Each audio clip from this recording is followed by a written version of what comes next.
everybody. Happy Mother's Day and welcome to this live Cine-Files live episode here on the Cine-Files YouTube channel. I am one of your co-hosts. I am the Outlaw John Rocha, joined as always by the man over there, Steve Morris. Steve, how are you? Hello, happy Mother's Day to all the mothers Cine-Files out there. All you mothers, yeah. All you mothers. How are you today, John? I'm good. I'm good. You know, had a nice conversation with Mom earlier. I took a nice leisurely walk. I'm starting to make myself walk an hour a day more. You know, I've gotten a little heavy, and so it's starting to bother me a little bit. So I've started to implement small changes to kind of make this. Because I don't want to, give up or give in too easily. So just kind of putting small changes into motion. So I feel good today. Had a nice conversation with a couple of family members of the Lady Outlaws. There, we were overdue for a conversation with them. So just a nice, relaxed Sunday, and excited to be talking about Iron Man 3 on this show. How are you? I'm good. It's funny. You and I were both walking. I was walking up and down the hills in my neighborhood, which is why I'm still sweating a bit, because it's suddenly, after the longest winter ever in Southern California, it's hot. Yes. And so if you see me wiping my brow or drips of sweat, that is my explanation for it. Well, I switched from my hiking hat, which is I bought this specifically to hike with, to my more fashionable Mandalore hat here. That is a stylish hat, courtesy of Heroes and Villains. If you guys haven't bought stuff there, you should definitely head over there. They have some really high quality merchandise if you're into Star Wars and Star Trek stuff. They've started out some new Star Trek stuff as well, Steve. Cool. So great stuff there as well.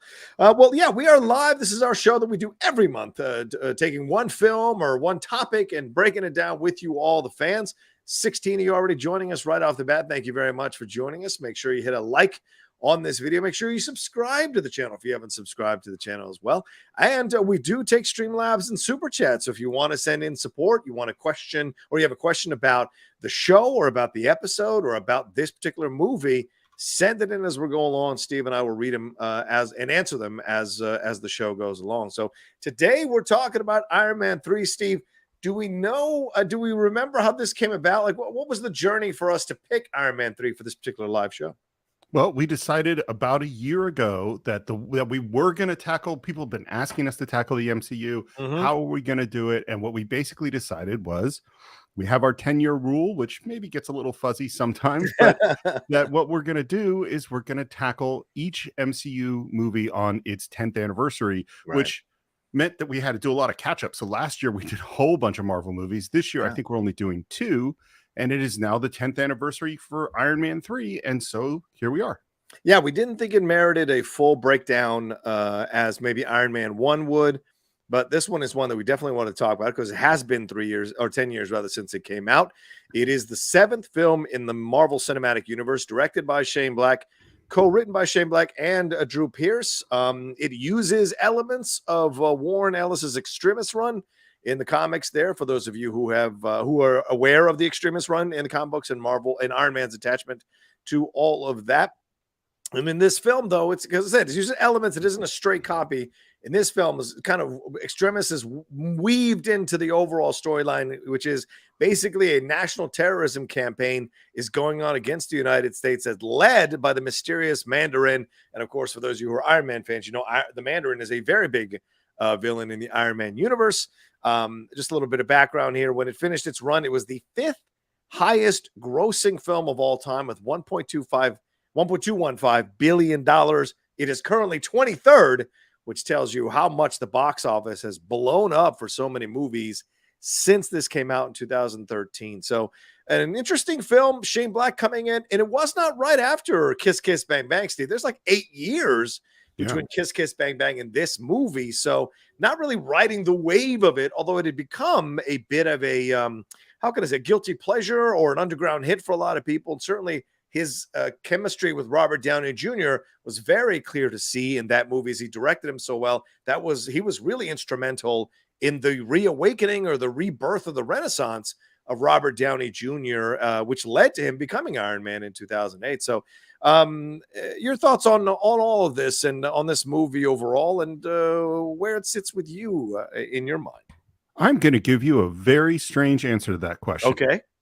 I don't know. Oh, It was so funny watching it. You know, I'm taking notes as I'm going along, not notes like we do for the regular show, but just sort of my impressions. And there were moments in it that I wrote, I really like this movie. I'm surprisingly enjoying this movie. And then moments that I wrote, this is terrible. This is stupid.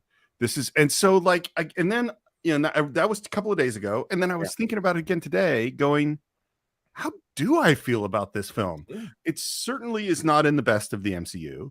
It definitely isn't in the worst of the MCU for me. It's kind of in the middle, but it is so uneven. And you know, Robert Downey Jr. is so damn charming. He's charming every second he's on screen, but that in and of itself isn't enough to make a movie. I don't know. Maybe at the end of this conversation, I will have a better answer for you. What is your feeling about this film? We might be in a brief encounter situation. We will find out by the end of this episode how you feel about it. Yeah, revisiting it again, it just reaffirmed how much I like this movie. I really do. Yes, I totally wrote down problem situations for us to discuss as we go along here on this live show. But overall, it is the charm of Robert Downey Jr. that carries us through the movie. I like the voiceover aspect of it all, which kind of anchored you throughout the film. You're rechecking in with that voiceover occasionally. It's surprisingly it has some surprising conversations to have in 2023, considering all the stuff that's happened since. Certainly there are moments where Iron Patriot's kicking in doors. It feels a little bit abrasive and aggressive. And what's this all about? The fact that he's called the Iron Patriot. You know, we just had a whole Falcon and Winter Soldier series that was all about what does the shield really mean? Who should be Captain America? What is the symbolism of Captain America? What happens when something is co-opted by the government to essentially be an extension of the government and is a weapon used as an extension of the government? What are those conversations to have? But also the stuff with Robert Downey Jr., with Tony Stark dealing with PTSD. This is where I think it deserves credit for opening the door to that. Does it fully explore? Does it fully do it justice for how people were talking about it back in 2013? Maybe not, but I like the idea that we open the door to this possibility. And Tony is pretty incompetent through a majority of the movie and is constantly being caught with his pants down, as Kirk might say, or his britches down. But he finds a way out. He troubleshoots these situations throughout the movie. And for me, I kind of like that, to be honest with you. But there are some things that kind of, pull me back a little bit from fully enjoying the movie. And I don't know how I feel about Guy Pearce, who I think is a fantastic actor, but I think he was saddled with a way less interesting storyline for him becoming a villain, as opposed to Justin Hammer, who I thought Sam Rockwell did a phenomenal job bringing that guy to life. So those are basically my overall thoughts. And I really still don't like the fact that they put Pepper in the Iron Man outfit and then had her using the extremists. I get why they did it, but maybe Gwyneth Paltrow was like, look, I'm tired of being the damsel in distress. I need to do something. But it has never sat right with me because it didn't feel organic. It feels kind of shoved in overall. So I guess those are my thoughts for the most part. Yeah. They're clearer than my thoughts are. Well, I did like this one when it came out. And I've seen it a few times. Certainly when Lily and I were doing our stereo show, we talked about it as well.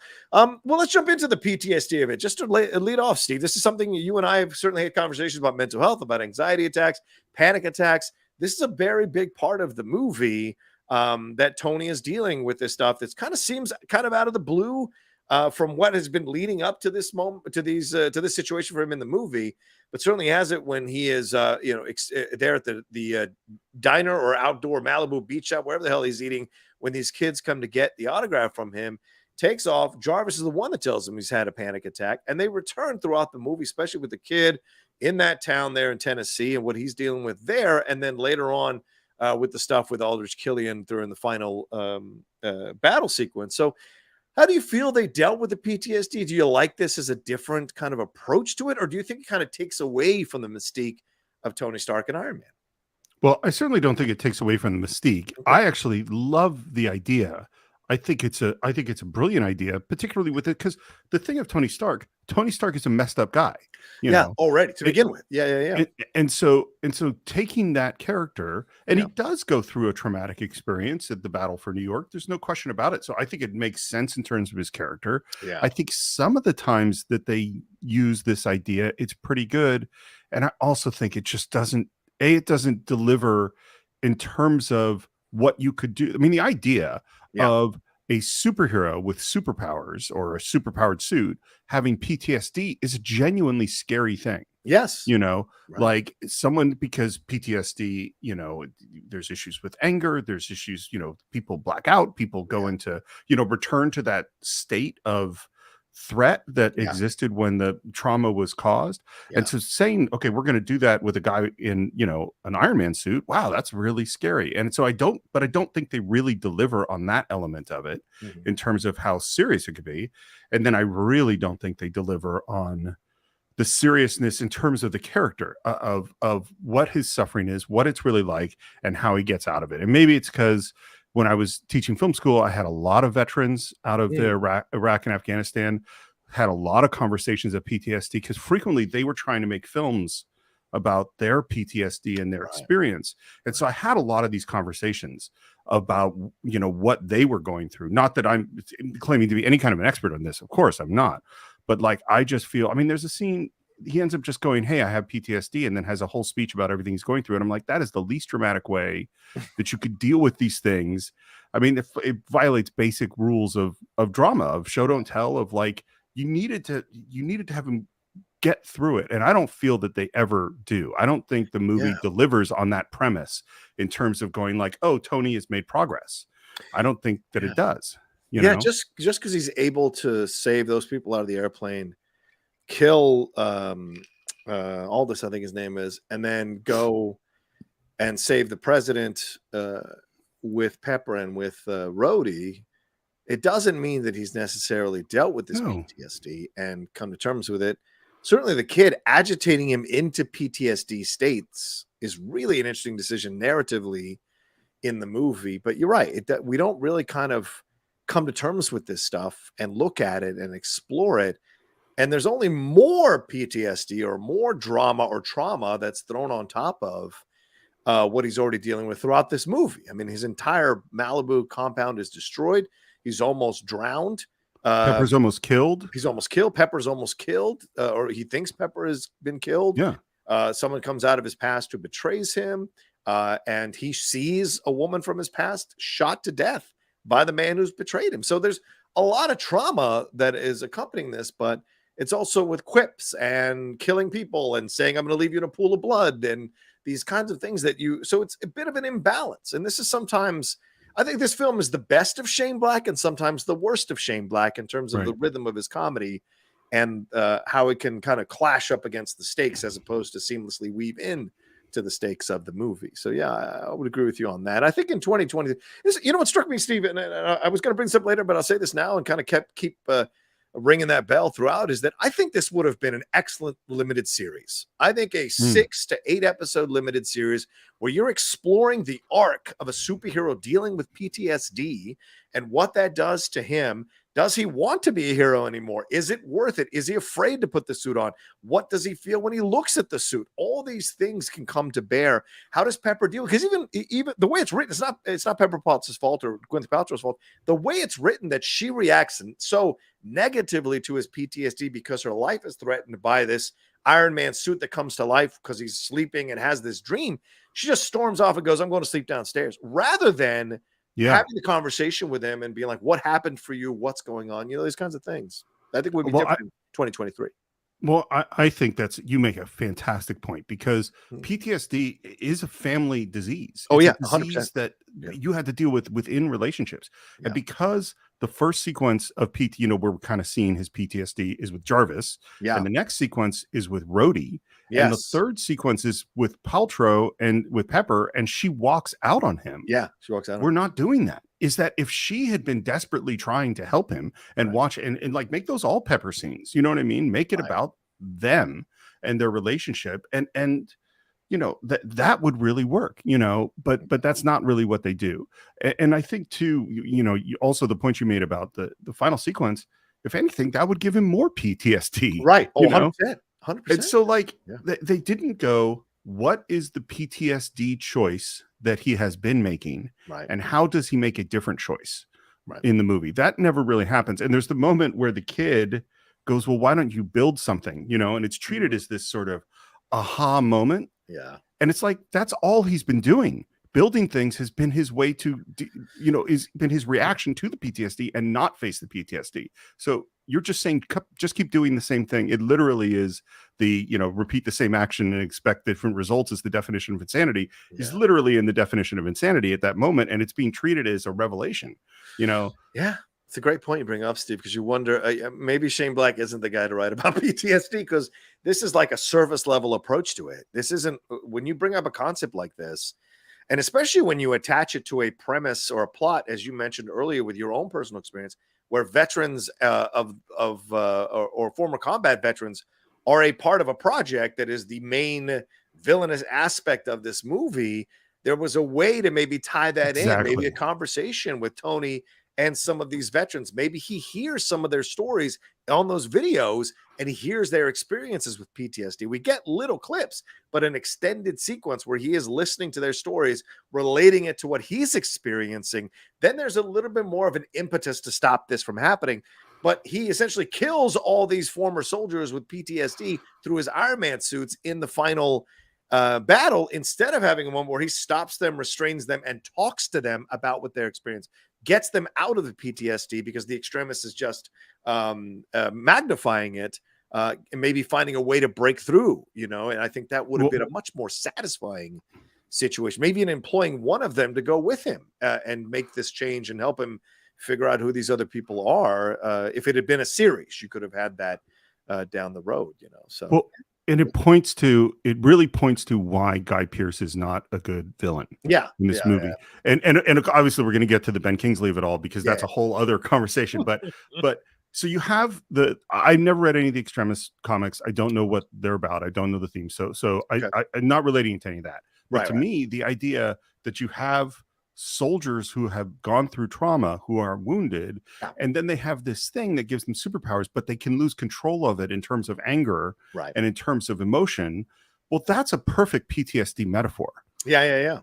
And so then you have the character, and by the way, I think Guy Pearce as the guy, the handicapped guy at the beginning of the movie, it puts in a way better performance than he does as the smooth guy later on. But his character arc isn't connected to this PTSD thing at all. He has nothing to do with it. And so, and in classic, what Marvel and Stan Lee and Jack Kirby did so well is to set up antagonists that have linkages with the people they're fighting. So Magneto and Professor X, they're two sides of the same coin. Dr. Doom and Mr. Fantastic, is that there was an opportunity to have a bad guy with PTSD. That related, and his reaction to his trauma was to become a bad guy. That would have been, and then Extremis and the soldiers he's working with and all of those things would link up to the emotional thing that Tony's going through. But they're all kind of, you kind of introduce little bits of these elements, but they're not working all together, even though individual moments of them, this is why I was so mixed about the movie. Their individual moments was like, that was really fun. That was really great. But as a whole, it doesn't all fit, I also think this is an issue. And let's move on to that. Let's move on to Aldrich Killian and Rebecca Hall's character. This is an issue with the film, I think, as well. Is this how it sets up its villains in the film and their connection, right? Maya Hansen, that's who Rebecca Hall is playing. I wonder, having a red-blooded American male in Shane Black, what was the approach of having Maya Hansen? I don't see the logic in having Maya Hansen other than to create or how can I say this? Burnish the Lothario resume of Tony Stark. You could have just adjusted the Extremis storyline that it was him who wanted to pitch it. It was him who's been working on it, and it was him who was left out. And it didn't have to be Rebecca Hall. Could have been any woman that he was interested in and just went up to bed to sleep with and whatever. And he found this stuff, and then Aldrich Killian explained all this stuff later and became who he became. So it could have still worked without Rebecca Hall. I don't know what Maya Hansen's role in all of this is other than to do the twist thing, which we have two twists in the movie, because she really doesn't serve that much of a purpose. She goes along with Tony. She shows him the extremist thing. We see it affect Happy, and then she ends up sleeping with him. He designs, writes the formula on the back of the card there to help her out a little bit. And then she shows up right as he's given his address to the Mandarin, and she's essentially trying to recruit Tony. Possibly that's her intention. We find out later to get him aboard on this project. What would possibly convince you to go to a Avengers house and be like, hey man, can you come help me do this evil thing with this guy who I know is behind the Mandarin? It just seems so illogical. And then the twist that she's part of it, and then randomly turning back on Aldrich, so doing a double cross in a way. It just, all of it doesn't make sense, and it leads to her getting shot in the stomach and dying. So it just seems like a very useless character. And I think Rebecca Hall is a fantastic actress, but like with Aldrich and Maya, they just seem like useless characters overall and one notish, as opposed to the possibility of having much more depth, especially when you cast two incredible actors like Guy Pearce and Rebecca Hall. Is your opinion that Yeah. her motivation for being a bad guy is, what's her motivation for being a bad guy? Let me ask that question. She tells Pepper, right? She's sitting there. She's like, well, you go in wide-eyed in science and you never think it's going to do this, but then you need the money, you need the research, you like the ego kicks in. That was essentially why she became a bad guy, because she had these ideas. Here was a man with money. I don't know how Aldrich found her again, but maybe she called and used him. Maybe she, whatever she did to convince him to give her money or to be part of this whole thing. And so the project kept going. But when she realized, like she says, we've got to launch the product next year, we need Tony. She realized, independent of Aldrich, that she needed Tony. So she went and did this thing. So it doesn't make any sense other than the desire to launch a product. But what's the point? Why do you make this product? What was your motivation for this product? What kind of inspired you to make, and what are you trying to do with this product? A villain is much more interesting when they're a misguided person. Yeah.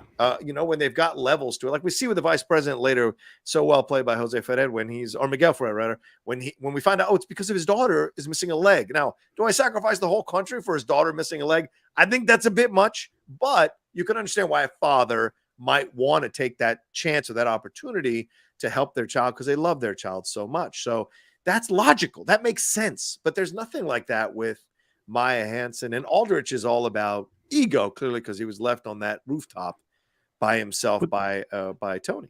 So that's what makes it also thin. Is like, if we had spent, like, I believe I have the way to heal people with missing limbs, and I make moral sacrifices in order to accomplish that goal. That's a totally great motivation, but we don't spend enough time with her to see that that's what's happening. Mm-hmm. Like if for instance, if in the opening, in the scene with Tony, you saw her desperation, or you saw her honesty, or you saw her passion in a way, right. And then see her coming up against nothing, maybe that would help us a little bit. And it's, there are hints that that's there, but it's told to us, it's not shown to us. And as far as killing is concerned, look, I think the fact that Tony Stark is a dick is well documented, telling a handicapped guy to meet me on the roof in the middle of Switzerland in the winter is a real dick move. And clearly that's upsetting. That is a shitty motivation for a supervillain. We're not. A lot of people compare it to Syndrome from the Incredibles. Yeah. I mean, it's like, but I mean, it's so okay, and therefore I'm gonna take over the world because some dude was a dick to me. It's like, that's just not a great motivation. And I also go to go ahead. Sorry. Go ahead. Just with him, there's the scene with him and Gwyneth Paltrow. Yeah. Are we supposed to believe that she is kind of attracted to him in that scene? I think so, because when he kisses her on the cheek, her face goes, yep. That's the move. That's the move. When a woman moves her face close to you after you've kissed her on the cheek, instead of pulling away, that's a move that possibly she might be interested in. I don't think Shane Black would have done a close-up of that if it wasn't meant to introduce Aldrich as a potential romantic rival to Tony, and having Tony be insensitive to her, having Tony, have his Iron Man suit up there to greet her instead of himself, which is very Watchmen-like with Dr. Manhattan and Silk Spectre. So you have that element there. So, but it isn't really explored. And I think, Steve, the more you talk about this, I think that's the niggling issue for me in the back, is that these ideas are really great. They're just not fully explored. Right. And you're asking the audience to do all the heavy lifting to create the scenarios of why this would happen, rather than taking us and spending a little more time with these characters outside of Tony, so we can develop them. Maybe they felt because Iron Man 2 wasn't that well received that wasn't the way to go, because the Iron Man 2 spends a lot of time on Mickey Rourke and his motivation and why he's doing the things that he's doing and what he's building with Justin Hammer. There isn't that much time spent with Aldrich seeing the stages. Like if we saw flashbacks of him, like just, Maya reaching out to him in desperation because everyone's turning down her thing or doesn't want to work on it.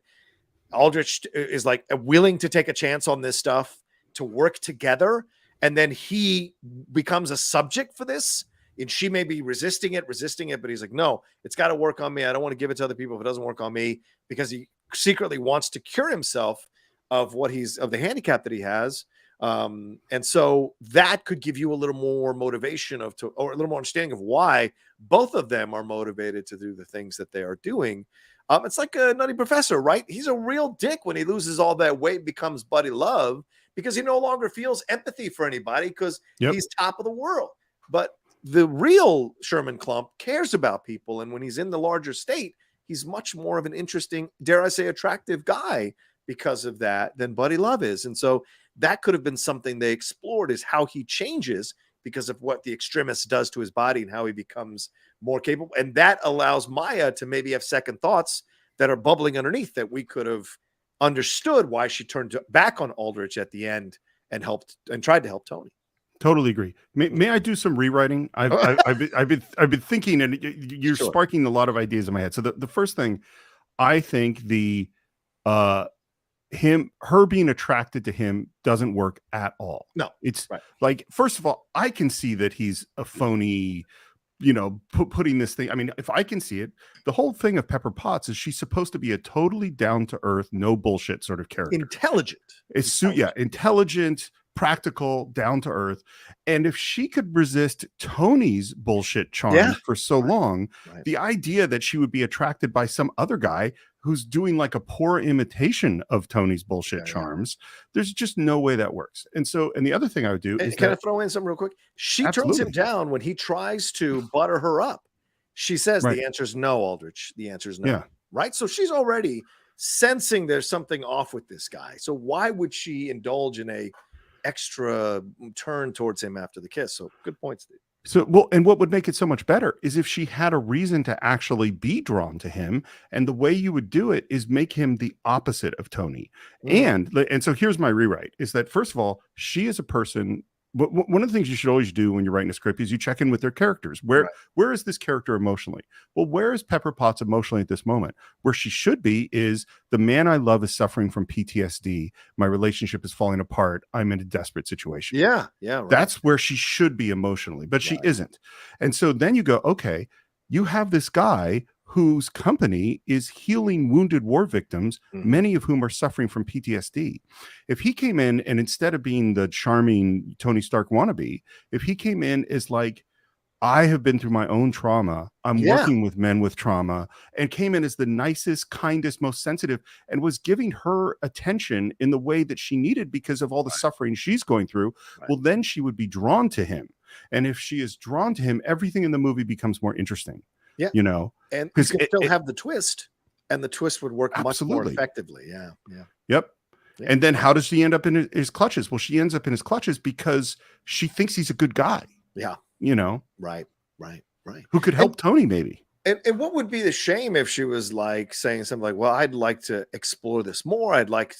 Maybe I could consider this as a possibility. Tony's always running around and saving the galaxy. Who is saving Tony? I'd like to be able to save us if a situation arises. And that way it makes more sense if she goes to a place where she may try the extremists herself to maybe see if that will help her, because it looks like everyone's fine and they seem to be having these powers or something like that. So it could have been something like that. Not saying that she would have, but it could have been explored as a possibility, as opposed to, let's give her the Iron Man outfit when the Malibu thing is falling apart, and let's give her let's torture her for Tony to try to save her type thing. Which, these tropes were real easy tropes. And look, Shane's a great writer when he writes great, but some of these tropes were so easy. I was a handicapped guy that you made fun of, and now I want vengeance. I'm going to take your girlfriend, and that's your punishment, and torture you with it. It's all stuff we've seen I don't know, since the 1920s. For Shakespeare, since Shakespeare probably. So it just is. Just didn't have more. You would have hoped for more ingenuity for sure. Here's one more. I got one more rewrite. Sure. So in general, structure with dealing with trauma, which isn't realistic in terms of how we really deal with trauma, but yeah, you got to take someone to their bottom, right? Right. Someone has to hit bottom. Yeah. So here's what I think what they should have done. Okay. Is that Pepper Potts loses a limb in the attack on the Malibu house. Ooh, shit. So Tony called in this attack on his house that results in Pepper almost being killed and losing a limb. And so he goes to Killian to beg Killian to help her, right? Because of his research, not knowing Killian is the bad guy, and that's how she ends up with the extremis. Yeah, that's a great point. And that's the bottom Tony has to find his way out of. And that's the bottom line, because Steve Moore said so. I like that idea 100%. I see Don Mattingly in the chat, Donnie Baseball, doing some great, putting some great stuff in, but he is claiming that he doesn't think Pepper was attracted to him, was rather just flustered by him. But I want to play the clip. I've got the clip up. I want to see if I can share it here, and we can take a look at it together. And to me, I think this is absolutely him or her having a little bit of an interest in him. And yeah, they're saying goodbye and all this. And this is the moment right here, right? This is the kiss. Look at the way she lingers with the nose. That is not someone that doesn't, that is an interest. Okay. That is an interest. She allows him to kiss his cheek. And then, and I get it, as a woman of power, but she lingers there, possibly open for a mouth kiss. Possibly. I'm not saying she was. I'm saying it's possible. But you don't linger there. You don't turn to the person and have the nose brush against the cheek. Those are all flirty, sensual, little mini sensual moments that would have worked. Now, some women might be watching and going, well, you don't know what it's like to deal with men in power. You kind of have to humor them in certain moments. I'm not discounting that at all. But in that moment, her turning towards him is different than you indulging a kiss on the cheek just to get this guy out of your system, or get out of your face, rather. So I think there's definitely a connection there. I mean, I think this is where you as an actor, knowing that actor move, what that means, and me as an editor, I don't put that shot in the movie. I don't pick that take unless I want to say that's saying she might be a little attracted to him. Yeah. That's why it's there. Right. Exactly. And it's used negatively, right? Because Tony's the one ignoring her. Tony's the one that's not around. Yet Tony is the one that tries to guilt her about it later after she's come home and he's eaten without her on date night. He greets her with his suit while he's down there doing pull-ups. So it doesn't make sense that you would use it in this way that would be sexist or misogynistic. It just doesn't make sense, or downright disrespectful to your partner, for God's sakes. You know what I realize is hard about the PTSD thing? Yeah. Is that Tony's normal level of behavior, Tony at his best is still an asshole. Yes. You know what I mean? Right, sure. Like, and so selfish. Yeah. So with PTSD, you had to have him do things that were different from his normal, and like the things like eating the meal or sending the suit up to greet her rather than going up himself. That's actually normal asshole things Tony Stark would do. Right. Do you know what I mean? They're not, because there needed to be a moment where Pepper's like, no, something is wrong. We have to deal with this. Like that family moment just isn't in the movie, you know? Yeah, agreed. I like Bruce saying, I didn't like how Rebecca Hall's Maya character was killed so suddenly in the film. Apparently in one script draft, she was the film's villain. I understand why Jessica Chastain passed on the role. Man, if Jessica Chastain, you could have made her Aldrich Killian, changed the name a little bit, and combined both. Had her be the young woman who has an interest in Tony. They go back to his room or her room. She wants to show him the stuff, and she shows him the stuff, but he's also got this magnetic charm. They sleep together, but then he doesn't call her back or ghosts her. And then she has this thing that she's building, and she wants to lure Tony in some way to help her with Project Extremis because they've hit some kind of wall 13 years later.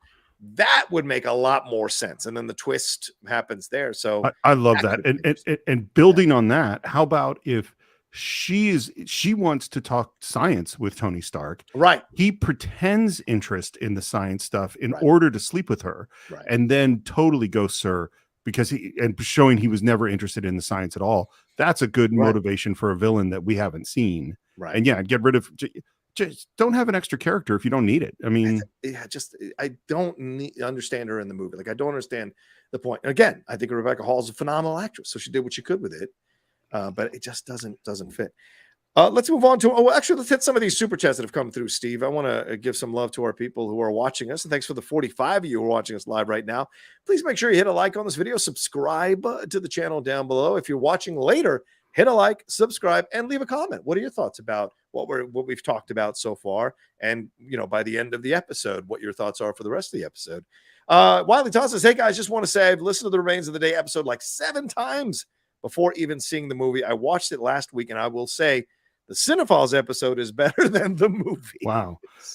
Wiley, you listened to it 7 times before seeing the movie? Wow. I appreciate that, Wiley. I wonder, this is where I wish we had, I know there are probably better uses for time machines, but I wish Wiley could go back and watch it first without, and then see what his reaction was, because having listened to our episode, everything was ruined. Yeah. By the time you saw the movie. Yeah, exactly. So because the performances are in that movie. I like that episode of ours too. I think those are good episodes. But man, Anthony Hopkins and Emma Thompson in that movie are astounding. Yeah, 100% astounding. J&B says, hey guys, thanks for the live show. Always look forward to these. Oh, thanks, J&B. Thank you, J&B. We appreciate. Oh, sorry, and I called him Don Mattingly. It's Dave Mattingly. Sorry, I defaulted to my Yankees love. I apologize there, Dave. Let's see here. Let's move on to the big one. Let's move on to the Mandarin. So this is a massive situation here, and certainly the MCU has course corrected the Mandarin situation in Shang-Chi, but certainly in 2013 when this happened, this was a massive debate online and debate amongst nerds and geeks and Marvel people and comic book superhero film lovers. This idea that the Mandarin was actually alive, that it was an actor named Trevor Slattery. And Ben Kingsley, by the way, great as the Mandarin, chilling as the Mandarin, and then hilariously perfect as Trevor Slattery. But a lot of people like this. A lot of people didn't. I know for me, I admired the balls of making this kind of a switch in the show or in the film. And certainly there were issues around the Mandarin that they tried to skirt around by taking this approach to it. But they also undercut one of the biggest villains at the time in the Iron Man universe in the comic books with the Mandarin. A lot of people felt there was a racial stereotype, that the way he talked, the way he looked, the way he was presented, the things that he did was of a bygone era of racism in terms of how they approached an Asian character. So, and look, Ben Kingsley is part Indian, so he is Asian by definition. But they didn't go with a typically what you would consider to be Asian fully in this casting. And they, of course, corrected it, as I said, in Shang-Chi. But what did you think about Ben Kingsley's performance and about the twist here with the Mandarin and what was going on with the Mandarin first and then afterwards? So I think there are multiple problems that lead to this bizarre thing. The first problem is the one you already mentioned, which is I think Ben Kingsley is actually too good an actor to pull this switch with, because he is so fucking compelling as the Mandarin. He is, right? It's not like he's pretty good. It's like, oh my God, this villain is terrifying. Yeah. And so, and interesting and powerful and fantastic in all sorts of ways. Yeah. And so saying this is a fake, it doesn't, the Trevor stuff, and he's brilliant as Trevor too. I mean, Ben Kingsley is fucking brilliant, but like, I don't believe that Trevor would do this and not understand what was going on around him. Even I understand he's kind of dumb. I'm totally sold on the Ben Kingsley performance as the Mandarin. So when you take it away, I'm bummed. Yeah. And Guy Pearce's villain is weak. Yeah. Like in order for this to work, the Killian, what's his name? Killian. Aldrich Killian, yeah. Aldrich Killian had to be actually scarier than the version of the Mandarin played by Ben Kingsley. That's the only way it works. What ends up happening is you have a great villain who gets replaced by an average villain, And the other thing too is, like, yes, Ben Kingsley is Asian. The Mandarin is Chinese. Like, there's a long way from India to China. Right. Fair point to China. Right, exactly. Yeah. I mean, again, when I watch it, I think you nailed it perfectly, Steve. He's so good as the Mandarin. You almost feel as an audience like, oh, we've been robbed of this really cool and interesting villain. Yeah. And you're replaced by a dude who simply wanted to fix his body parts and wants to run the world by having the president in his pocket, which would be Miguel Ferrer after he killed the current president, and then the fake terrorism campaign, which you find out isn't really a terrorism campaign. It was their fuck ups with building the extremist project. So every bomb that supposedly went off was covered up as a bombing as a terrorist bombing, which it wasn't. So it's very weird, interesting stuff. Yeah, I had to go back and think about, like, wait, what was the plot again? Because the Chinese theater explosion, that's not supposed to be an explosion. That was an accident, right? So the idea, it's all an accident. Every single blow up is an accident. Yeah. So you're having these accidental explosions, and then you create an actor to create a fake super villain to cover up the things, but then you're actually gonna, and all the taking out the president and all that. It's all really convoluted and not that. Sometimes, plot isn't always that important in a Marvel movie. Like, what was Loki doing with the Tesseract, and how was that all supposed to work? It doesn't care, because we're watching the Avengers, and that's what we care about. Like, so it's, but I still going like, what's this over here? Like, what? Pay no attention to the Tesseract. Oh, yeah, exactly. Yeah.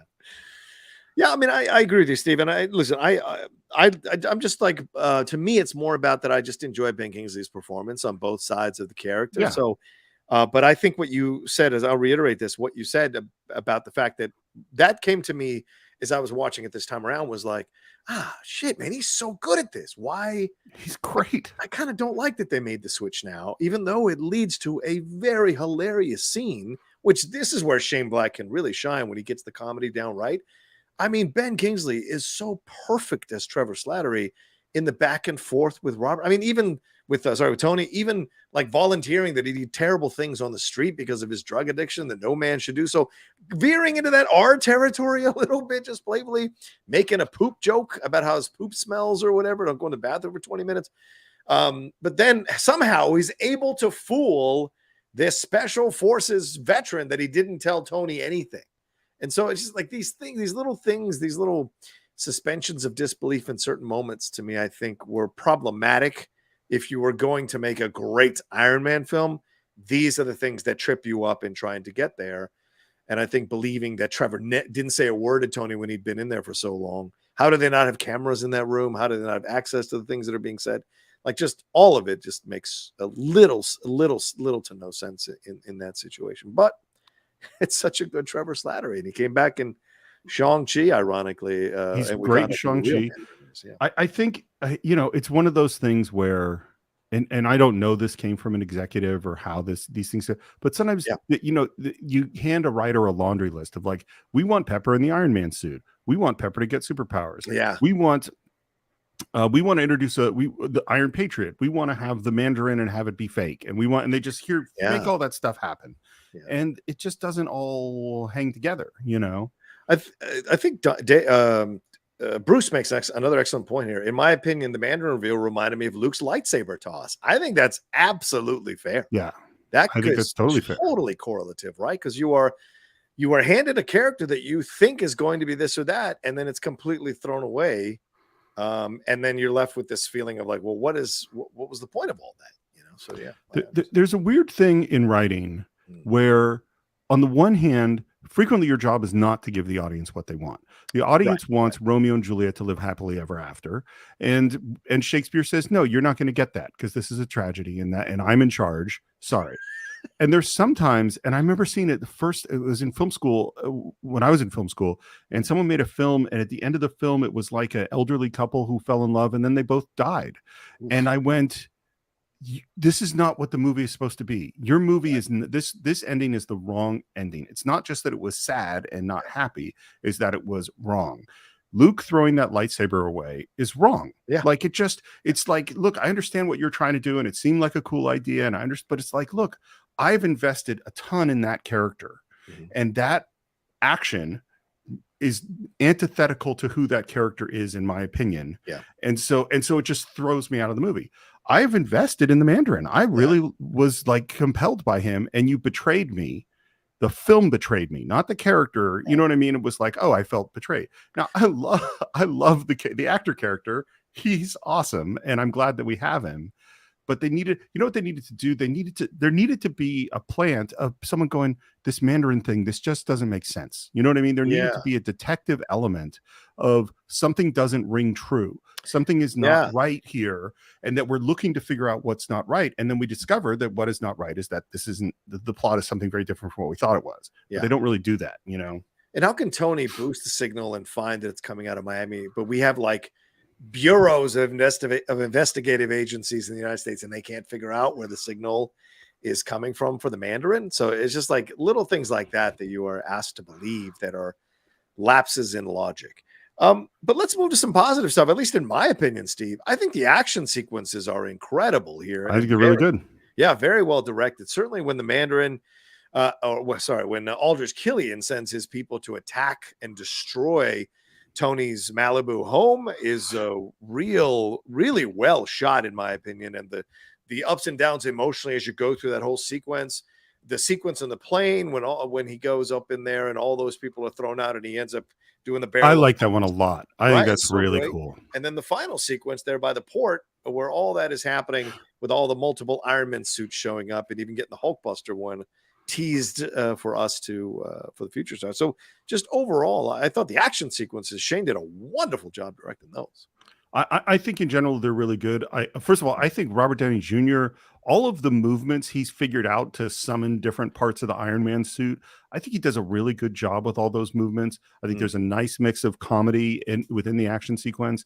I think it's so funny. I think the Tony James Bond sequence where he uses all his gadgets to infiltrate the whatever thing. Yeah. So I think on the one hand, it's a really good sequence. On the other hand, I think it's totally out of character. Does not make sense that Tony Stark should be able to do this stuff. For me, I don't think that's who Tony Stark is, but I think it's a really well done sequence. I also kind of go like, man, if you had all these Iron Man suits, why weren't they being used all the other times you could have used them throughout this movie? And even at the end, they blow up like 20 extra Iron Man suits when he could have really used one when he was fighting Killian. You know, that there's some stuff in there where it doesn't quite make sense, but I agree with you. I think the sequences are really good. Yeah, that should have been a Rhodey sequence where he breaks into the thing in the facility and takes people out, but they made it a Tony Stark sequence. And this is the thing when I watch Marvel ever since the first Iron Man is that there was such a fantastic opportunity that was lost when they recast Terrence Howard and replaced him with Don Cheadle. Because the Terrence Howard from the first movie wasn't going to take any shit from Tony, wasn't going to be the butt of Tony's jokes. And I think in retrospect now, I think we lost a really rich back and forth between two equally strong characters in different ways, especially one being black and one being white. There was a way to create a really strong relationship between them. But the way it's done with Tony Stark and with Don Cheadle and Robert Downey Jr., he is definitely the submissive in comparison to Tony's dominant. And there could have been a real equal situation so that if Terrence Howard is the one that's breaking into the facility or has somehow gotten taken out of the Iron Patriot armor or it's been stolen, he's got to break into the facility to find out what's going on and try to save Tony, right? At the meantime, Tony's trying to save himself. So it could be Rhodey who goes through all these steps and then shows up and Tony's kind of figured it out and gotten the suit, got the things to come and be on his hands so he could kill those two security guards. Very funny back and forth between those guys, by the way.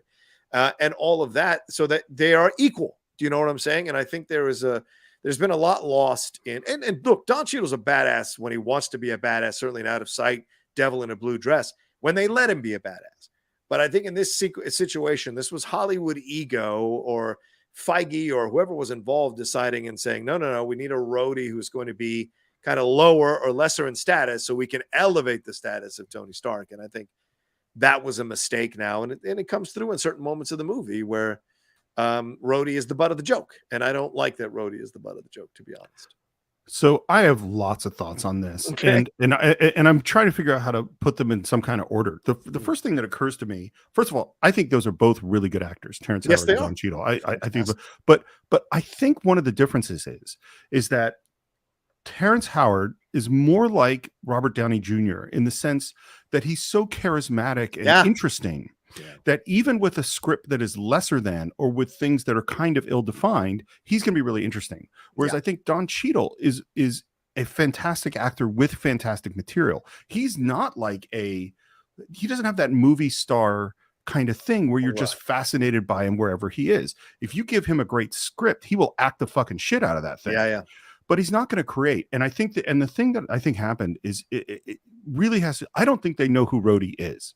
And I really have a problem with, not only does Tony pick on him, but the government picks on him. Yes. That everybody's just kind of, he's serving whatever purpose the movie and needs him to serve, or the government needs him to serve. And then Tony makes fun of him. And I'm like, well, who the fuck is this guy? Yeah. They haven't defined it. And that's why when it was Terrence Howard, he had a more defined character than I think they do. It's just like, okay, you've called him the Iron Patriot. Well, what does that mean? The change in the name. And then what does Rhodey think about what's happening? You know, and again, also because if this movie is about PTSD, well, Rhodey's in the military. He served with people who had PTSD. Right. He could have been involved in that story in a way other than just kind of going, "Hey, man, you know, you okay?" or whatever. It's like, you don't think you would have recognized that Tony was having a panic attack or anxiety attack because of his exposure to soldiers who've had PTSD? That's an excellent point, Steve. Yeah, in that moment outside the wherever they were eating there, that beach shop or whatever. Yeah, and how is he navigating his I mean, like when you have Captain America, who, you know, works for the government, you have Steve Rogers navigating his relationship between the good and the bad of America. Well, Rhodey can be the same kind of character. I'm in the military. There are things the military does that I don't agree with. How do I navigate that? How do I navigate? But he just doesn't have a character. They don't have a story for him ever. I think sometimes they drop the ball in these situations with certain characters, and certainly with Rhodey. I think, Steve, you make an excellent point. This idea of he could have been a really interesting character for us to have our own feelings and thoughts about, because he could be a guy who sees some of the mistakes of the way the government uses the military, sees some of the issues that the military has at times, being a bit too gung-ho rather than being more cautious in certain situations, but he still believes that the military is necessary. So this thing where you have whereas Steve was like, fuck this, I'm out of here. Rhodey could have served as this person who's the go-between between both, but pushing back on the military when he has to, and then going along with it when he agrees with it, pushing back on Tony or the Avengers when he has to, but going along with it because he sees that there's a greater good. So there could have been a much more nuanced, interesting, and complex character made out of Rhodes if they had stayed with Terrence Howard. And again, nothing against Don Cheadle. I just think Don knows, look, I'm showing up, I'm saying the lines. Yeah, I'll invest a little bit, but I'm making my money. There's other material where I'll get to really show what I can do. I'm just having fun here, and I get it. I'm not supposed to be the star, so let me not take away too much attention from the star. And I wonder if they were like, well, look, we have Pepper who can go toe-to-toe with Tony. We can't have another person who go toe-to-toe with Tony. But I think that's the problem sometimes. Look, I know this is your profession, but I'm going to say this sometimes. I think it's a problem with screenwriters sometimes is they or studios. I guess I argue executives and writers. Sometimes they get scared of writing equally strong characters in their pieces, and that comes through, or executives give them notes that undercut these equally strong characters in their pieces, and that does not lead to an overall satisfying experience where you really got to experience or explore something that leveled up a film in a genre. So just my 2 cents. No, I agree with everything you said. And the thing is like, you know, what I would teach in my classes is every single scene must have conflict. There must be conflict. And so you always, you know, we talked about, you know, that part of what makes Muhammad Ali one of the great boxers of all time is that he had George Foreman and Joe Frazier and other people to fight against. The idea that I want to elevate my star by weakening the surrounding characters is exactly the opposite of what you should do. Right. The reason that part of the Avengers works is that Steve Rogers can go up against Tony Stark. If he was intimidated by it, it wouldn't be as good. You know, like we talked about, we just did, we're having a whole bunch of shorts coming out on our Cine-Files show about TV. And I talked about some of my favorite shows, including Star Trek, The West Wing, and MASH. All of these are shows where smart people argue. Yes. You know, is that if you just went, nobody can go up against Captain Kirk, Star Trek's not as good. You have to have McCoy and Spock going up against Kirk. And then Kirk is better because he has those guys, not worse. So yeah, absolutely 100% agree. Well, let's move on to the kid here. Harley Keener. That is the character. what did you think about having this kid being a part of? I mean, this is almost like Jeffrey Rush in Shakespeare in Love saying, "Where's the dog? I was promised a dog. Where's the dog in the play here?" But did you like this actor Ty Simpkins plays Harley Keener, and of course he makes a cameo in Avengers Endgame after Tony dies at the funeral. What did you think about looking back, watching it now in 2023? His part in the movie, his back and forth with Tony, and how he ends up being essential to Tony getting into a position to be able to stop Aldrich Killian. So he's a cute kid. I totally like him. I like Robert Downey Jr. with the kid. I like 85% of Tony Stark's sort of off color sense of humor with him. I think it mostly works. And there's a certain point where I think, it's like where he goes, why don't you build stuff? And there's a certain point in the movie where I'm like, is this kid still around? Like, why are we still with the kid? I think that was sort of my reaction. I liked it in the first scene in particular. I liked it. Right. Yeah. I liked the kid. I thought Ty Simpkins did a nice job. Of course, still acting now, Ty, and it served its purpose for what it was. But I think there was so much more that could have been explored, as you said, with the PTSD thing, and even teaching a young child about it, and certainly a young child who shows him this really unsettling memorial where these shadows are on the wall of people who have died and what have you. I think there was something that could have really been explored. And even with Dale Dickey, I think is the actress's name, who plays the mother of the soldier who was killed, and she has the file there. There was a much deeper conversation that could have happened afterwards with her and Tony talking about, how soldiers serve and how the government treats them when they come back, and the desperation they must have felt to be a part of this project. Because he's the one that tells her, like, here's the situation. He didn't kill himself. He was part of this project. But wouldn't a mother want to know more? Wouldn't you feel the responsibility to tell her more? So, she does help him and throw the file under the bar or whatever. But like, there was more here that could have been explored in this situation in that town that I think could have been a lot more. That would have enriched the film a lot more, I guess. By the way, just as you were speaking, do you know the NPR podcast Embedded? Yes. Yeah, of course. Yeah. So they do, they do different stories, and they, like, kind of do a deep dive on different things. Yeah. And the most recent one was about a friendly fire incident in Fallujah. Oof. And it's maybe 7 or 8 episodes long, where the government lied about it being a friendly fire incident.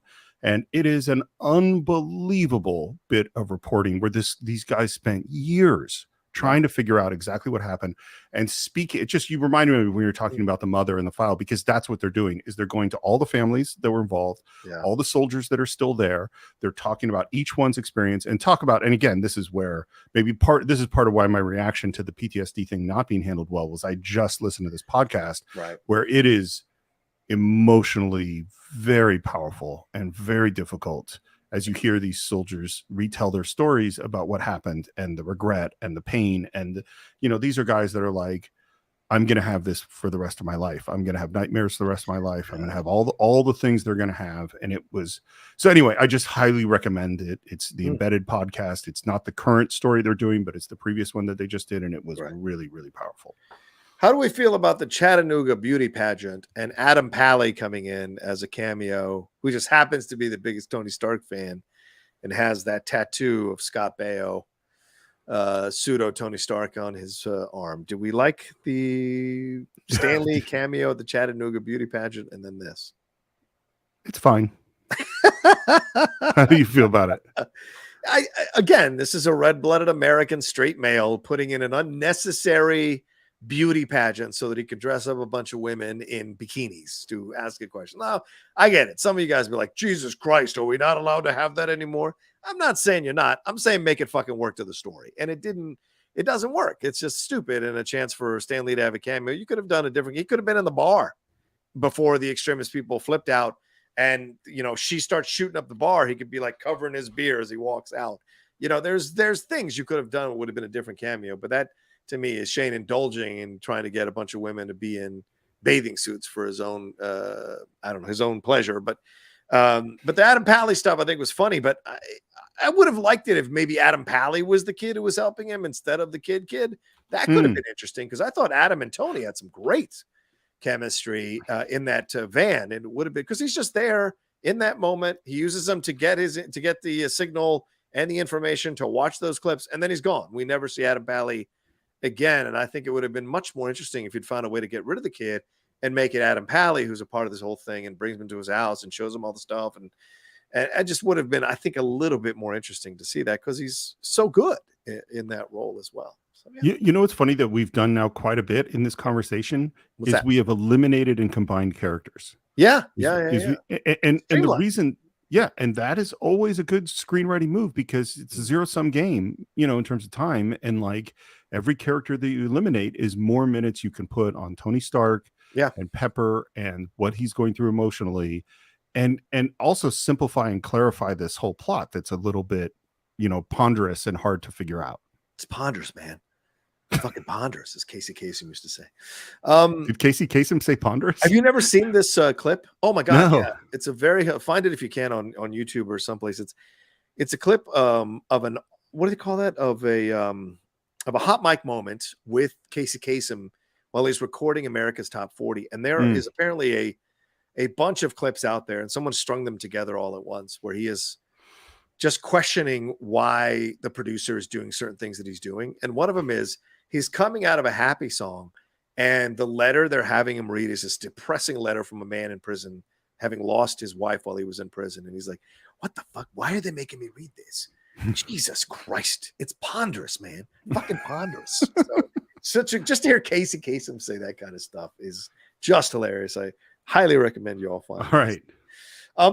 Let's see, what else have I got in? Oh, what did you think about the way they used Iron Patriot? I mean, we kind of touched on the fact that if it was Terrence Howard, he might have pushed back on this and been like, well, what are the reasons for him becoming Iron Patriot as a black man in the military, becoming the weapon of of America, and then kicking down doors? I might have an issue with, I might push back. Maybe there's a scene where I push back being called Iron Patriot. And especially now when you hear about how Patriot is being used in our current day and time, it's an interesting thing to see. And seeing him, I mean, that scene where he kicks open the door at this in Pakistan at this house, and he stops after pointing a weapon at them, his arm with the weapon at him, to take a call from Tony and have it back and forth. And then they laugh at his password, and he pulls the gun back out and points it at them. So it's played for humor that here is an American symbol, or an extension of America, kicking down doors in the Middle East to get information. It made me feel uncomfortable watching. I'm trying not to be a wimp or anything. It just made me feel a little uncomfortable. Well, let me ask you this question. Yeah. On two levels. Why do you think the military changed his name to Iron Patriot in the story? Well, they put him in black. They put him in red, white, and blue to kind of, it's like what in Dark Knight Returns, where we have Superman serving Reagan. In essence, he is the meant to intimidate the world and keep it in line as an extension of the United States military. So I think it is I agree with you. That's why. Yeah. And I think it's way too big a move for this movie, and they don't deal with it at all. There's no, you don't see an event that makes the military make the decision to switch it to Iron. In other words, you don't see the strategy, like why at this moment is it important that we do this thing. Mm-hmm. And then that scene that you're describing, they treat it as a joke. Yeah. And it's like, you can't have a serious reason that the military is trying to intimidate the world or whatever, if that is in fact the reasoning, and then treat it as a joke. You know what I mean? Like those things don't really go together, and we don't know how Rhodey feels about it. You know what I mean? Right. And certainly it's tossed off in the back and forth with him and Tony at that Malibu Beach diner or whatever. It's tossed off like it's not a big deal. Yeah. Well, and so it's like, and this just goes to the if you can't really make it work, don't do it. You know? Yeah. Because it's tossed off. And then Tony, even again, in another example of how Tony is the dominant and he is the submissive in this current relationship, Tony is the one that goes, oh, you didn't question it. You didn't ask it. You didn't just went ahead with it, blah, blah, blah. And Don is the one left Rhodey is the one left trying to defend it. And I think that's where you go, what? It doesn't make sense. Rhodes is an intelligent guy. He's been through battles and wars. He would question becoming a weapon of the United States or that kind of thing to carry out certain tasks. So for me, I just think, you're right. There should have been a scene where there's a conversation. And certainly, I think they try to rectify that to a degree in Falcon and Winter Soldier with that scene between him and Sam in the first episode, which I think is very rich as you're watching two black men who are in the military, discuss this situation, their responsibility to that red, white, and blue flag that hasn't always been welcoming or kind to people of their skin color. So I think there's certainly now in 2023, I think if you'd done Iron Man 3 now, it would be a completely different type of approach to a lot of the situations that are going on in the movie, which is why I think a 6-episode series would have been so fantastic to get, to see what more we could have explored with these characters and stuff. I like that idea theoretically, although I'm just going back, including Falcon and the Winter Soldier, and go, how well has Marvel delivered on these 6 episodes? You know what I mean? Like, because I think Loki.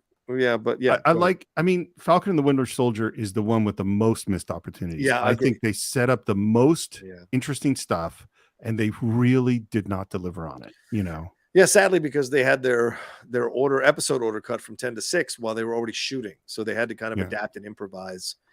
And unfortunately, it ended up being kind of piecemeal, and it doesn't 100% work because they present these really lofty, interesting concepts, but they don't go bone deep into them to really explore them enough. And so you're absolutely right on that. Well, it goes into this, what I call story versus plot, which is that they said, okay, we have limited time, and they took more of their time focusing on the plot, which was these terrorists and Baron, whatever his name is, and all. I mean, I don't remember all that well, but Baron Zemo, Baron Zemo, and what they didn't focus on was the most interesting thing, which was the characters. Will America, and the idea, will America accept a Black Captain America? Right. That to me is the most emotionally resonant, powerful idea of the whole movie, and they didn't really deliver. They just kind of went, oh, and here he is, and I guess we accept him. Right. Yeah, you have a black man clapping. That's my Captain America, and that's like we needed to do more to build to that moment. And feel really well. It's like what I said about Tony and PTSD. Is like you have to deal with it. You have to you can't just go and here it is, we're done. You have to deal with it. Dave Mattingly said earlier in the chat that his PTSD carries over into what causes him to create Vision. What causes him to be a part of the Sokovia Accords, what causes the civil war between him and Cap. That's very possible, but that is not stressed. That is not, explored or shined a light on. That's something that you're kind of assuming as you look at it and putting it together. And there are certain things they do have to lay the groundwork for. I think in terms of, creating Ultron and all that, I think that is definitely in there, and they do reference it. But yeah, it's part of it is there's the difference between, how do I put it? So Tony Stark is a selfish jerk, and his total journey in the entire MCU is that he is the one who has to sacrifice himself to save everyone. Right. That is, and so in that sense, he has a many movie long character arc. Yeah. But each individual film also has a character arc.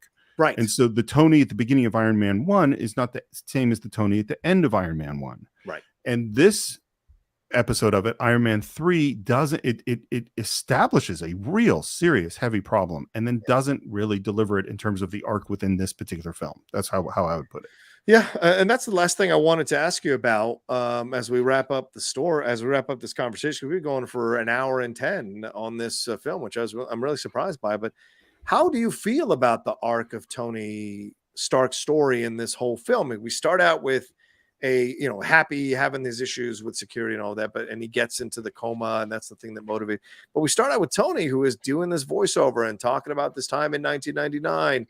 And then we go to this Tony who is kind of insensitive and ignoring Pepper and building these Iron Men as a hobby, which is what Rhodes calls him out for later on in the movie. And he is mad about what happens to Happy. He ignores Happy when Happy's saying, dude, you got to come here. Aldrich Killian, this is a real thing. You got to get over here. He ignores it. Doesn't think it's a big deal. But then it's what eventually Happy's the one that pursues these guys because he suspects something's off. And that's what leads, in essence, to Happy getting in the coma. And he comes out after he's been in the hospital, comes out and gives his address to a terrorist, essentially putting Pepper in harm's way. And that does almost happen. She almost dies. He almost dies. And then he spends the rest of the movie, dealing with his PTSD, putting this all together, going against Aldrich Killian, unfortunately not being able to stop Pepper being taken and her having the extremists pumped into her body, and dealing with the Rebecca Hall aspect of it all. And at the end does end up saving everybody, and then destroys all his Iron Man and fixes the shrapnel around his heart. And supposedly you have a new Iron Man now at the end of the movie. Do you think the arc worked, or do you think there were problems? And we already spoke about the PTSD, but overall, do you think the arc worked?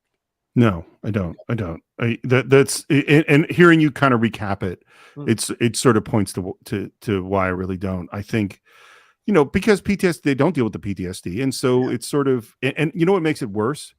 I don't know what the worst post-credit sequence is in all of the MCU, but if we're saying that Tony Stark is dealing with real emotional, psychological, deep, profound problems. Yeah, good point. Having a joke therapy scene at the end of the episode for a laugh doesn't help the situation. Gives the wrong message. That's a great point, Steve. Yeah, because that's you want to treat it with much more seriousness, and so the way it's treated, I don't think it works either. By the time we get to it, look, I still enjoyed the movie, but I'm willing to talk about the things I didn't like about the movie or didn't 100% work for me about the movie.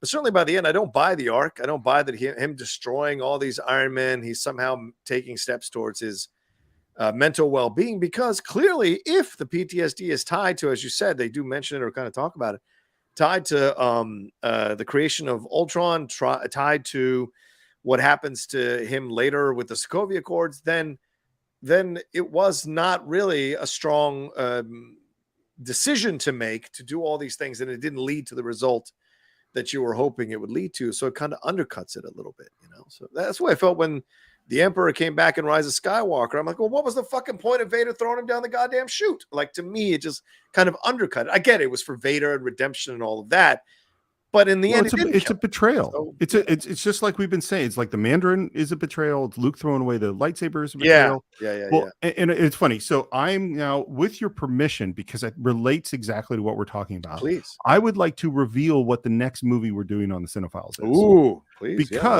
because what we're talking about is PTSD and dealing with trauma and having a story arc. And here's the thing. This is not the movie, but one of the challenges in doing Batman is that Batman is a fucked up guy.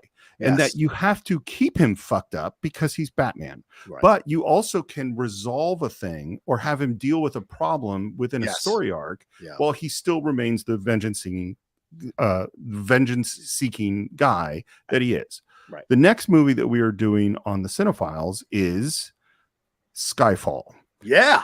Skyfall is a fucking fantastic movie. Take the shot. What is it dealing with? It is dealing with trauma. Yeah. And yet the whole point of it is that James Bond has to go from his lowest place and slowly come back till that he is fully James Bond again at the end of the film.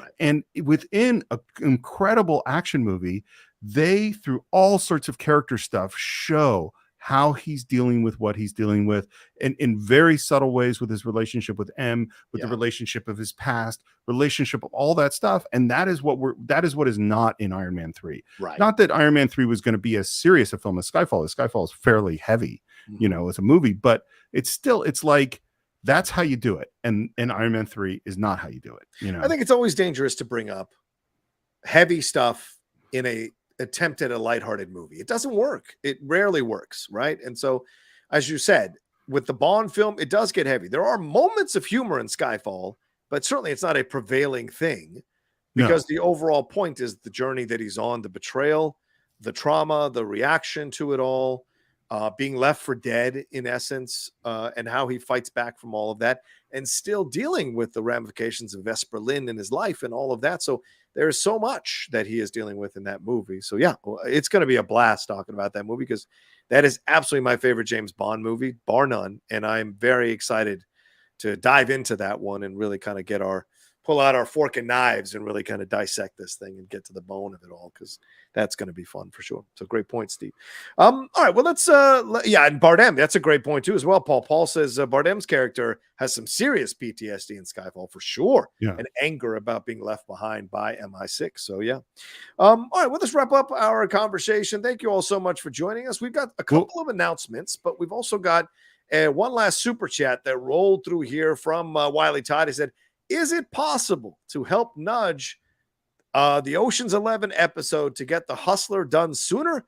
Love to talk about this happening on Patreon. Thanks. Well, Steve, do we want to have? I think maybe that's a good segue to talk about the announcements that we've got coming to the Patreon. So It's actually a perfect segue. So those of you who are on Patreon, and there's all sorts of exciting things going on there, know that for the last, I'd say 2 months, we've been having a discussion with our patrons about ways we can improve what we do on Patreon. And so we are working towards, we haven't finalized all of this yet. We haven't figured out all the levels exactly, but we're working to some major changes with Patreon. And the biggest major change, which is going to be a shock to a lot of the people listening, is that with the way that the Cine-Files has evolved, when we first started, we did 1 episode per film, and it was an hour episode, which means that we covered 45, 50 films a year. In the current way the Cine-Files goes, we cover, most movies end up being 2 parts. We've had more 3-part episodes. We are covering fewer films, and we have more people on Patreon. And so initially our plan was that for the highest contributors, that we would do a pick of their movie we would do on the Cine-Files. And it's just not going to be possible at the rate that we do films. And so we've just gathered a whole bunch of picks from people that support us at the above $25 level, and we are going to be trying to work through those. But then moving forward, we are changing the way we do stuff, which is that the highest level contributors, again, we haven't figured out these numbers, but it's probably 25 or above or something like that, will be part of what we are calling the Cine-Files Advisory Board. And what we're going to do is we are going to have a live monthly chat on Zoom where we can see you face to face and discuss what the schedule is going to be. Now, John and I are still the boss, to be real clear.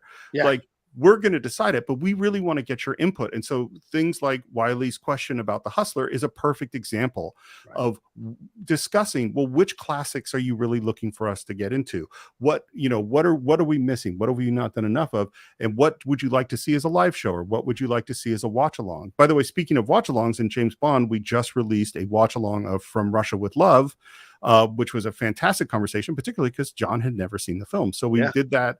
That's up on Patreon right now. And so that is the biggest change. And then what we're going to do each month is we're going to release our schedule exclusively to our members on Patreon. Again, we haven't figured out exactly the numbers, and that is what will have been decided in our conversation with the Cine-Files Advisory Board. So that is the biggest part of the changes that are happening on Patreon. Yeah, and all of that was born out of the great responses that so many of you gave to the emails that I sent out to asking you all, like, how do you feel the Patreon is going? How could it improve? What would inspire you to jump up a level? So we kind of took a lot of your suggestions and parsed through them. Steve and I had multiple conversations about them. And this is what we kind of landed on that sounded good for us, that will allow you all to have even more of a, how can I say this, more of an ownership in the show. Doesn't mean you run the show. We run the show. We create the show. We do the show. Make it clear. I am still territorial, and I will bark at you if you come on my porch. But we are very open to having the gate open and having you all hang out in the yard, and we talk with you about how we want the show to go, and we will establish the schedule. And because a lot of you said that you'd love to have the schedule ahead of time. And so that's a way of us getting to do that schedule ahead of time. Will we sometimes make adjustments depending on people passing away? Of course. Or other situations coming up? Sure. But overall, that'll be where our most treasured patrons will be a part of. Like I said, the patrons who contribute at a higher level will feel more of an ownership of the show. And this was a way of us giving back to you all. So we hope this strikes you all as a positive change. And as Steve said, we've still compiled a list that we're going to get to those picks and do those things. So this will be coming down the road, but it will actually be happening hopefully by the end of the year, if not early next year, where we will have the advisory council in place and we'll have those monthly meetings for sure in establishing all of that. And I don't want them to go 2 hours. We're going to keep it we're going to run it like a tight ship, but everyone will get a chance to speak and contribute and have conversations about where we're going. So, yeah. Plus, it's also a fun private Q&A that we can do once a month just to talk. It's not just going to be the plans for the Cine-Files. It's also the latest Marvel news or the latest thing, or just questions that we can answer and conversations that we're looking forward to have with all of you. Yeah, fair point. All right, but there we go. No more Streamlabs or Super. Oh wait, actually, Vincent Zawada sent in and said, "So excited for Skyfall. Casino Royale is my favorite." Well, we did Casino Royale a few years ago. So several years ago. Yeah, several years ago. You can go back and take a look at that, or take a listen to that one again if you'd like to, and see the difference in how we're doing the show now versus how we did the show back then. But we're definitely excited to be jumping into Skyfall. All right, Steve, I think that's it from us. What do we have to tell them in terms of where they can follow us and how they can be a part of the show? Well, as you can see right below our beautiful faces, we have at the Rocha Says and at SR Morris to follow us. You can also listen to my Star Trek podcast, where we are almost done with season 1 of the animated series. That's Enterprise Incidents with Scott and Steve. Excuse me. You ever have like a burp that's like stuck in your throat? Yeah. It's very uncomfortable when you have to speak on the microphone. It is. And of course, you could subscribe to the YouTube channel right here, where we hope you're also liking this video. You can subscribe to us on on all the podcast places like Apple Podcasts, like Stitcher, like Spotify, where we would also like your reviews. You can review us. I think you can review us on Spotify now as well, as well as doing it on Apple Podcasts. And if you want to buy or stream Iron Man 3 along with every other movie we've ever reviewed, you can do it at Cine-Files.net. And I think, and of course, patreon.com/the Cine-Files, where all these changes are going to be rolled out in the next, when we figure it all out. Yes. And I think next week we'll make our big announcement right on our main show about the jump we've recently made and giving some love to a certain company. They reached out to us and asked us to come aboard. So we will make that announcement in our next main show and give you guys a little more information on that as well. As for me, you can follow me at The Rocha Says, as Steve just said, on Twitter, Instagram, and TikTok, The Outlaw Nation, on Twitch, my YouTube channel, youtube.com/John Rocha Says, and all my podcasts aside from the Cine-Files, the Geek Buddies, and the Hot Mic that are out there for you all to enjoy as well. But don't forget about the YouTube channel. It's massive. The Jedi Way is happening. We just got Kevin Smets as our 3rd member. We've got new reviews coming, and there's more coming down the road for that. So please come and hang out with me there and all the great guests I get to have on the channel as well.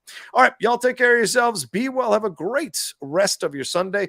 Have a great rest of your Mother's Day, and we'll talk to you next time with another brand new Cine-Files live episode next month here from John and Steve on the Cine-Files. Take care.